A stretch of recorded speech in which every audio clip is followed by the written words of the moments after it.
जळगाव पाचोरा दिनांक 25 मार्च रोजी जळगाव जिल्हा पोलीस दलाच्या वतीने आगामी सण उत्सवाच्या पार्श्वभूमीवर शांतता समितीची बैठक सरदार वल्लभभाई पटेल सभागृहात आयोजित करण्यात आली। या बैठकीला जिल्हाधिकारी डॉ. आयुष प्रसाद, पोलीस अधीक्षक डॉ. महेश्वर रेड्डी, अप्पर पोलीस अधीक्षक अशोक नखाते, चाळीसगाव अप्पर पोलीस अधीक्षक कविता नेरकर, भुसावळ उपविभागीय पोलीस अधिकारी कृष्णांत पिंगळे, जळगाव उपविभागीय पोलीस अधिकारी संदीप गावित यांच्यासह विविध पोलीस अधिकारी कर्मचारी उपस्थित होते। शांतता राखण्याची जबाबदारी पोलिसांबरोबरच समाजातील प्रतिष्ठित आणि जबाबदार व्यक्तींनी देखील स्वीकारली पाहिजे।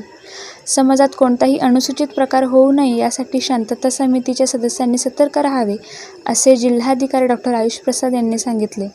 तसेच समाजात अज्ञात दूर करण्यावर भर दिला पाहिजे आणि महापुरुषांच्या स्मारकाचा सन्मान योग्य प्रकारे व्हायला हवा, असेही त्यांनी स्पष्ट केले।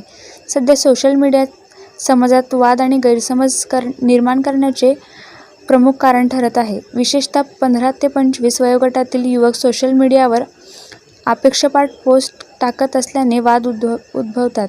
त्यामुळे नागरिकांनी अशा प्रकारची माहिती पोलिसांपर्यंत तत्काळ पोहोचवावी, असे आवाहन पोलीस अधीक्षक डॉ. महेश्वर रेड्डी यांनी केले। जिल्ह्यात शांतता समितीच्या सदस्यांना विविध सूचना देण्यात आल्या। आक्षेपार्ह सोशल मीडियावर पोस्ट पोलिसांनी तत्काळ कळवाव्यात। शहर अधिकाधिक सीसीटीव्ही कॅमेरे बसवावेत। शहरात मुख्य मिरवणूक मार्ग अतिक्रमणमुक्त करावेत। बैठकीच्या शेवटी जळगाव जिल्हा पोलीस दलाच्या वतीने पाचोरा येथील ज्येष्ठ सामाजिक कार्यकर्ता, समता सैनिक दलाचे जिल्हा अध्यक्ष, जिल्हा शांतता कमिटीचे सदस्य आयुष्यमान किशोर डोंगरे यांना हेल्मेट देऊन सन्मानित करण्यात आले।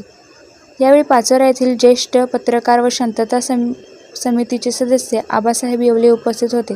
पाचोरा शहर हे शांतप्रिय, जातीय सलोखा, बंधुभाव राखणारे शहर आहे। शहर किंवा तालुक्यात अनुचित प्रकार घडू नये म्हणून पाचोरा पोलीस प्रशासनाच्या सहकार्याने चोख नियोजन आम्ही करणार आहोत। तसेच सण उत्सव शांततेत पार पाडण्यासाठी नागरिकांनी सहकार्य करण्याचे प्रशासनाच्या मदतीचे आवाहन देखील करणार आहोत, असे माननीय किशोर डोंगरे यांनी यावेळी सांगितले। कर्मचाऱ्यांचे प्रास्ताविक उपविभागीय पोलीस अधीक्षक संदीप गावित यांनी केले। तर आभार